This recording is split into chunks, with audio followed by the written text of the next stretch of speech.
Good afternoon. My name is Tom Wilbur, and I'm an advisor with Massachusetts Apex Accelerator. Today's presentation covers defense industrial base readiness.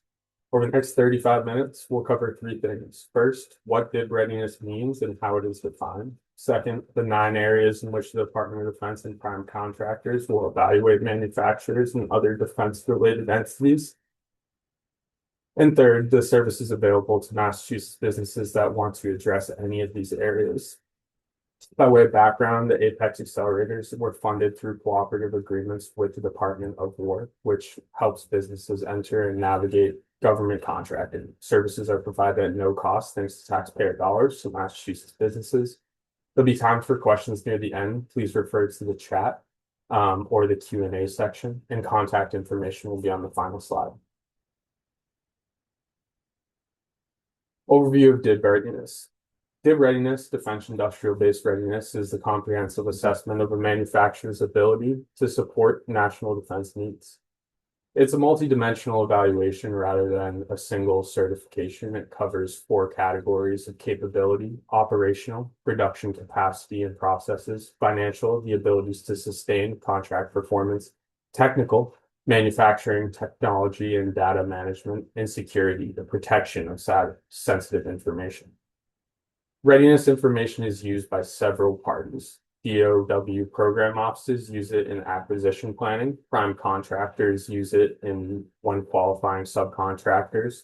And federal agencies use it for risk assessment and capacity planning. For example, estimating which suppliers could increase output if demand arose. The rest of this presentation walks through specific areas of these evaluations covered in order they appear in the slide deck.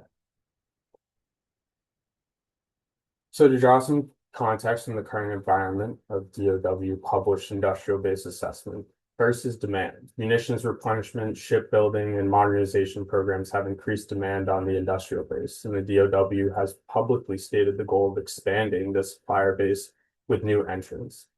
Second, the supplier base itself. The DOW's industrial base report document a multi-year decline in the number of small businesses receiving defense contracts. This means prime contractors have open gaps in their supplier networks. Third, compliance requirements. CMMC, DFARS, flow-down clauses, and supply chain traceability rules are being incorporated into more solicitations, which moves supplier screening earlier in the acquisition process. There is a significant update on CMC yesterday, which we'll cover in detail when we reach that section. Scale is another aspect. The DOW obligates hundreds of billions of dollars in contracts annually and operates under a statutory small business contracting goals. Taken together, the demand is up, the qualified supplier pool has been contracted, and eligibility requirements are becoming more formalized. Those are the conditions in which readiness is evaluated today. First area is production. 4 factors appear in most assessments. 1, production capacity and surge, the ability to scale output in response to increased demand. Assessments typically ask for documented capacity analysis rather than estimates. Current utilization, maximum output, and the constraints that find first. 2, manufacturing readiness levels. This is the DOW defined scale analogous to technological readiness levels that measures maturity and repeatability of production processes. The scale runs from MRL1, basic manufacturing concepts, to MRL10, full rate production and demonstrative process control. Another aspect is equipment condition and redundancy, the operational status of machinery, whether backup capability exists for critical operations. Supplier questionnaires commonly ask what happens to production if a specific machine is unavailable. Performance metrics, yield rates, throughput, and lead times. These will appear as standard fields on the prime contractor supplier surveys. In each case, the evaluation is based on documentation. Informal knowledge of these answers does not register an assessment unless it is written down. Supply chain resilience, supply chain in general. 4 elements. Tier visibility. Tier 1 refers to your direct suppliers. Tier 2 and beyond are their suppliers.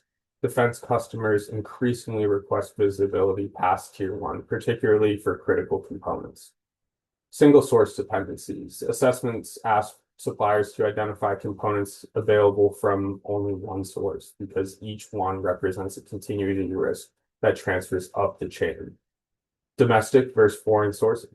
Two legal frameworks applied here. DFAR sourcing clauses restrict certain materials and items by country of origin. In section 889 of the FY 29 NDAA prohibits the use of covered telecommunications equipment from specific companies. Under contracts containing these clauses, country of origin knowledge is a compliance requirement. Alternate supplier qualification and safety stock for the documented process, the documented backup plan. Qualified second sources for critical items and inventory buffers where second sources don't exist. A common starting exercise is a one-page map listing critical single source items in their country of origin. MAAPEX accelerators can help you with that process.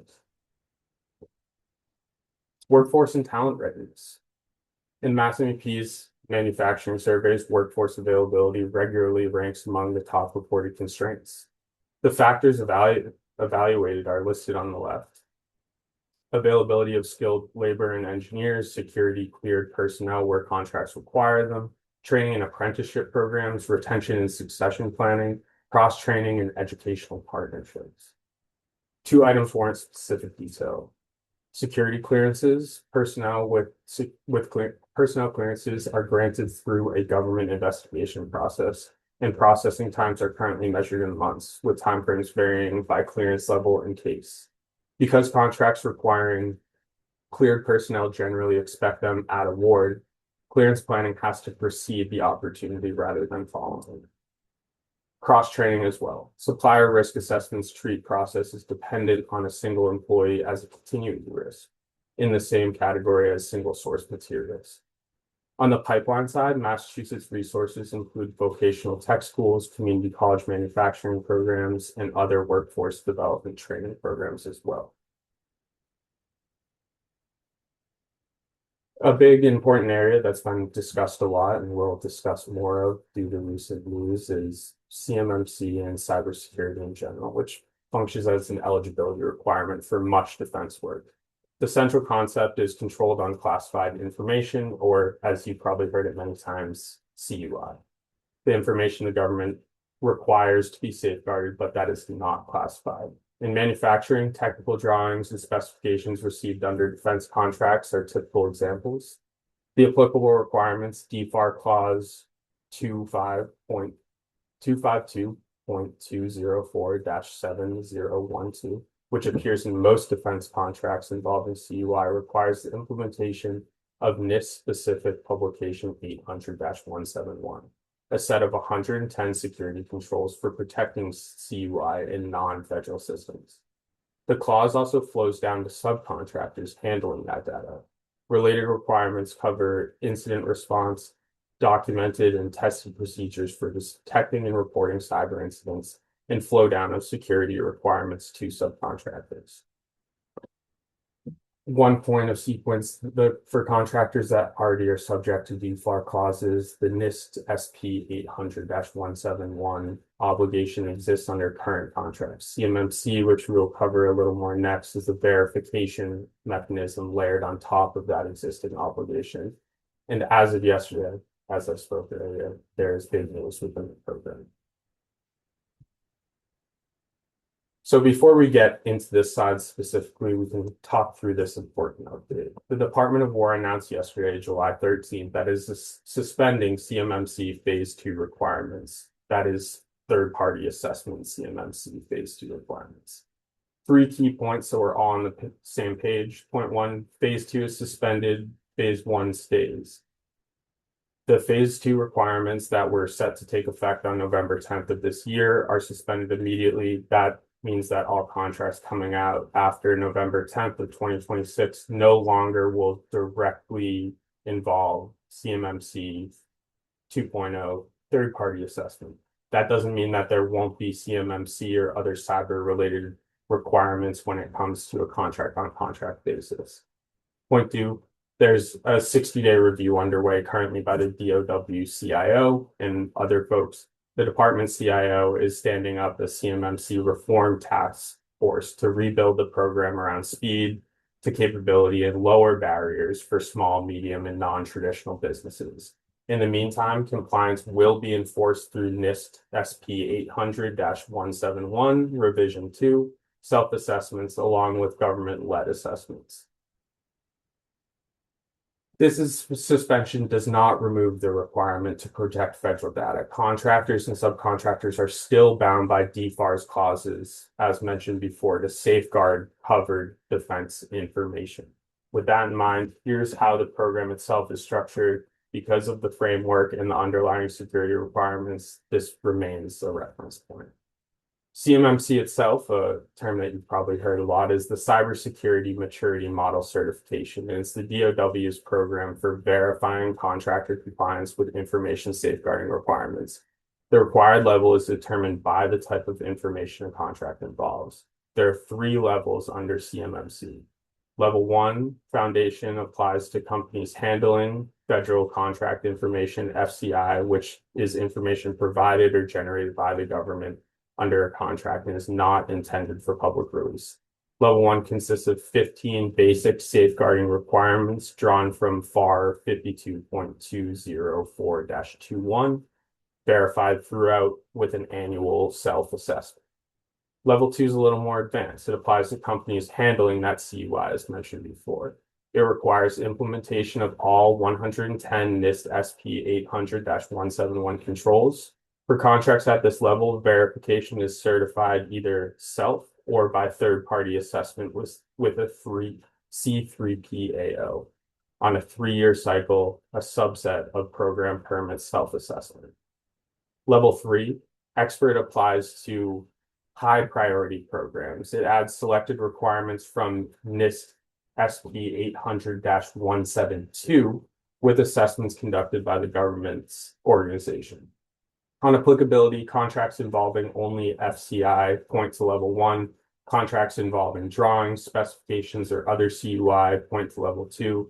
And on timing, due to yesterday's announcement, phase 1 self-assessment requirements are in current solicitations and unchanged, while the third-party assessment for phase 2 is suspended partially pending that 60-day review as spoken about before.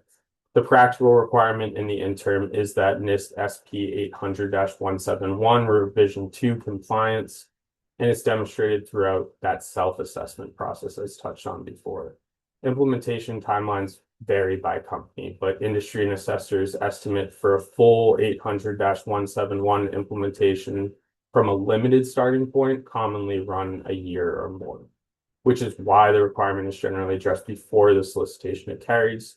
MAAPEX accelerators, myself and my other colleagues are more than happy to start this introductory process, and there are plenty of resources out there, including projectspectrum.io that the government provides for free, and there's plenty of paid CMMC and other cybersecurity experts when you're taking that next step within this process.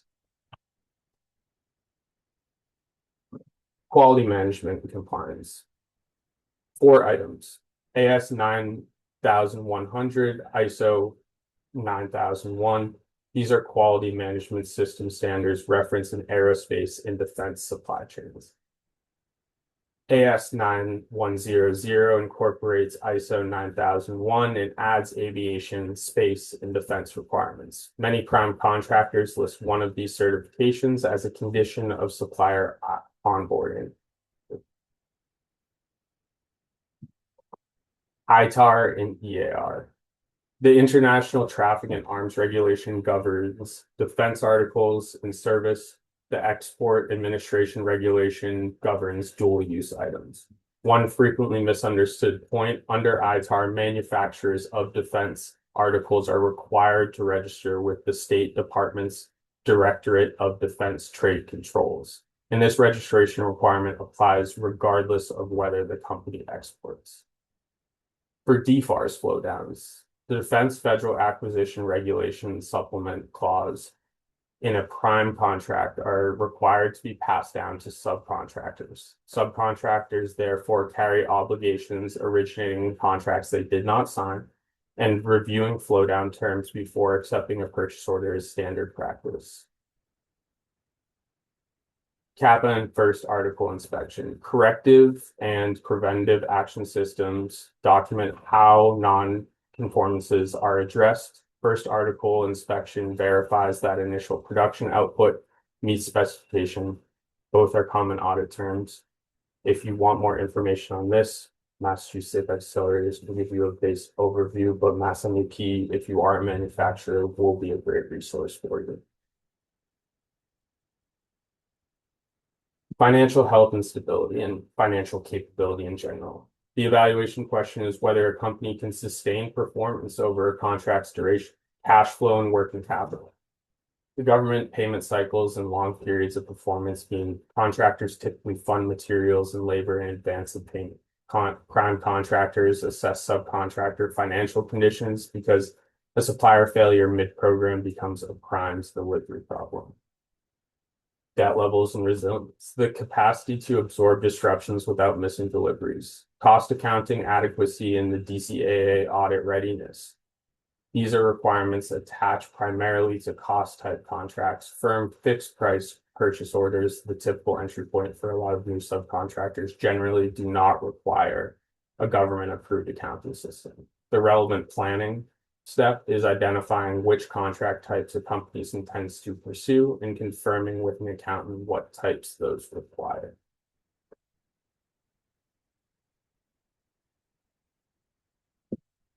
Next area is facilities, and there's 4 kind of different items within this. Facilities security clearances and FLC is required for a company to perform on classified contracts. FLCs are issued by the Department of Counterintelligence and Security Agency, and the process is initiated by sponsorship from a government contracting activity or a cleared prime contractor with need rather than by direct application. Equipment modernization. Machinery and tooling capable of holding current defense manufacturing specifications and tolerances. This is something that you can go and look into grant programs that are provided at a state and federal level. There are some out there that can help you address equipment modernization. Again, if it's at a Massachusetts state level, you're looking for grants as a manufacturer, MassMAP is a great first step to consider. And that gets us into environmental compliance. Adherence to EPA and state regulations, governing processes, waste disposal, emissions. These will appear on evaluations, and it's something that not only the government is evaluating for, but also those prime contractors if you're in a subcontracting relationship. And then utility, redundancy, and geographic risk. Backup power, water, and communications, plus documented assessment of natural disaster exposure at facility locations. These questions now appear in a growing share of prime supplier surveys.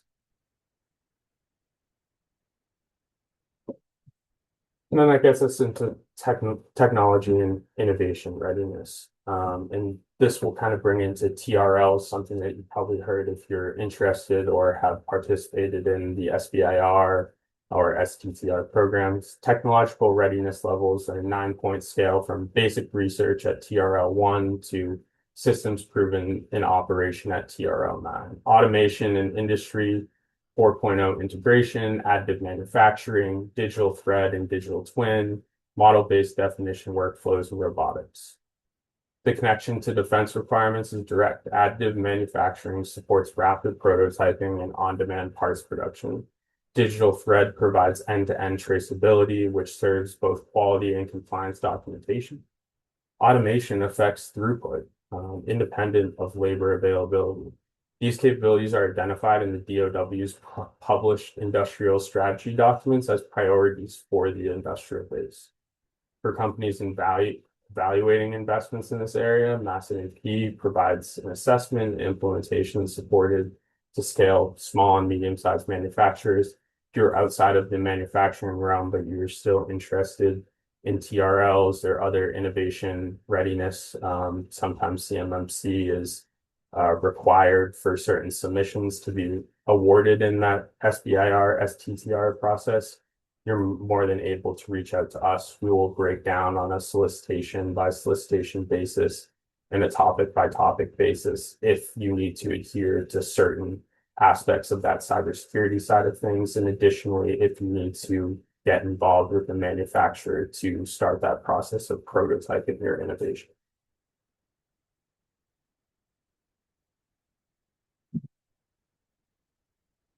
And contracting and program management capability. There are 4 items here. The earned value management. EVM systems provide real-time visibility costs into schedule and technical performance on government contracts. Full EVM system requirements apply to larger cost type programs identified above a defined dollar threshold. Smaller contracts do not require it, although basic cost and schedule tracking is evaluated in supplier assessments. Government contracting experience. Documented past performance on federal contracts, including familiarity with FAR and DFAR requirements. Companies without federal past performance commonly build it through subcontracting, where the prime holds that direct relationship with the government and does more of the work on the compliance side for you. That being said, documenting, accurately tracking, and having references for your past experience, whether it be in the defense space or whether it be in other aspects of contracting, is very important, as it does provide credibility for your business going forward. Proposal development capability, producing compliant proposals that accurately reflect cost, schedule, and technical approach. Here at MAAPEX, if you join on as a client, we are always more than happy to do a solicitation or a bid proposal review. We cannot advise on pricing when it comes to those things, but we can break down the compliance, the steps that need to be taken to become eligible to bid, and any other factors that will be outlined within the opportunities direct documentation. And then finally, subcontracting and flow down management. Subcontract and flow down management is very simply the systems by which contractual requirements are passed down and monitored at the next tier. You will hear this a lot when it comes to cybersecurity, but you'll hear this in a lot of other aspects as well. If a prime contractor is being held to a certain standard, they expect their subcontractors to be held to those same standards and work within those processes. How DIB readiness is used. And to summarize where readiness information goes once collected, there are kind of 4 principal uses: industrial-based assessments, government-wide evaluations of strength, gaps, and vulnerabilities across sectors, published periodically by the DoW; surge capacity planning, identification of which manufacturers could scale production in response to national security requirements; the Defense Production Act prioritization. Readiness data informs DPA Title I rate orders, which require contractors to prioritize certain orders, and Title III investments in critical industrial capabilities. Supplier onboarding and risk modeling. The assessments prime contractors and DoW agencies run when qualifying new suppliers and modeling supply chain risk. The practical implication of all this: supplier evaluations draw on whatever information is available: registrations, certifications, survey responses, past performance records. Companies that maintain current documented information are evaluated on that information. Absent data is treated as a gap. So when you're getting involved in this process, make sure that you're tracking everything accurately, that you understand not only your internal business side and you're able to quantify that, but also that you're tracking, again, as I said earlier, that past performance or previous performance that you have had, and collecting references for that as well. And now how we can help you in this process. There's a lot of different steps, and there's a lot of avenues to go down, but Massachusetts Apex, again, thanks to taxpayer dollars and DoW funding, is able to provide these services free of cost. The 4 that I'd just like to overview today, and there's a lot more that may be of interest to you as you continue to work with us. Registrations and certifications. We'll guide you through SAM.gov registration, UEI setup, through federal SBA certifications, whether that's woman-owned small business, veteran-owned small business, HubZone, or 8A. We'll review eligibility and start with application preparation. Additionally, we'll also help with other registrations, whether you're in the SBIR lane and you're looking to register for DSIP so that you're eligible to submit an application, or whether you're looking at getting registered in PEI and WAF so that you can invoice for your defense-related contracts. We can help start with all of those steps. Next area to get into is cybersecurity and CMMC. We're not cybersecurity experts. We do not do C3PAO work, but we will help you get started in that process. And the preparation for that is interpreting the DFARS and the NIST SP 800-171 requirements, determining which CMMC level applies to your company's contracting mix, and planning implementation. We'll lay out the groundwork so that you feel as educated and as prepared as possible as you enter the realm of CMMC and other cyber-related firms working directly with you, or you go to do your self-assessment level 1 or level 2 on your own. Given yesterday's announcement, this includes helping companies understand what this phase 2 suspension really means and what it does and does not change going forward with their contracts. We'll also do bid matching and federal market research. So daily notifications or weekly notifications from state, federal, and local resources, and they'll be matched to your company's keywords and your areas of performance. Plus, we'll also do research identifying what agencies and prime contractors buy what you sell, identification of what that market looks like and what the larger landscape looks like and where your niche may fall between that. The bid match will pull all those opportunities directly into your inbox. It doesn't stop the process of having to look at sam.gov or other bid board areas, but it will significantly help make you more efficient look at those opportunities. And from a market research standpoint, understanding the landscape, understanding where you could fit in and possible avenues going forward will give you a good idea of where exactly within the defense industrial base or in another agency you may fit well. And then finally, as touched on before, proposal and contract support.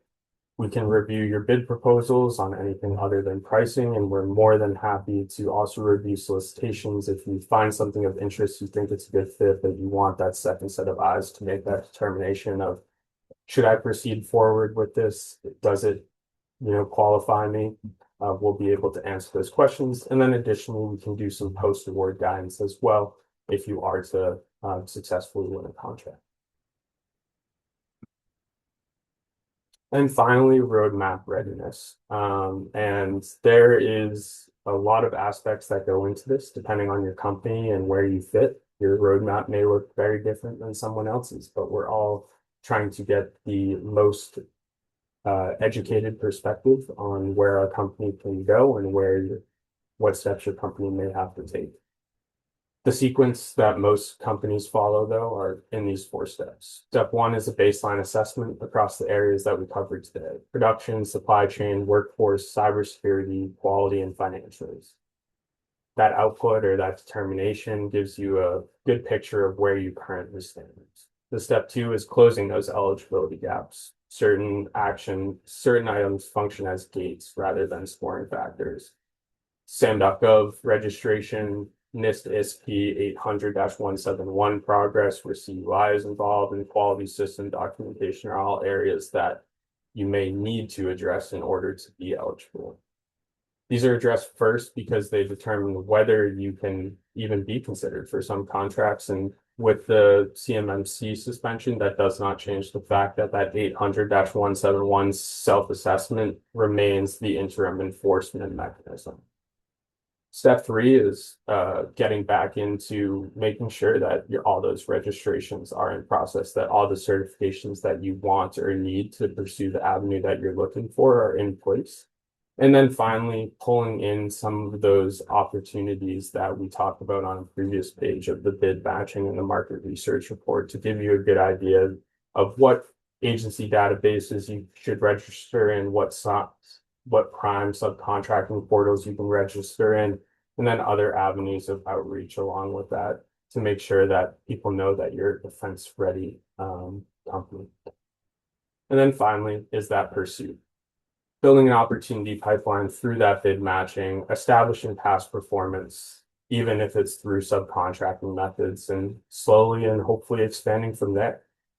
Progress timelines are not one and the same. As stated before, businesses come in all different areas and all different shapes and sizes. Your pathway may not be identical, but it's working towards readiness in all these areas that we laid out. From starting to pursue work to an experienced contractor who has held prime contracts themselves, there are always areas where you can better improve your pursuit of opportunities and your readiness level. Now we'll open this up to a Q&A.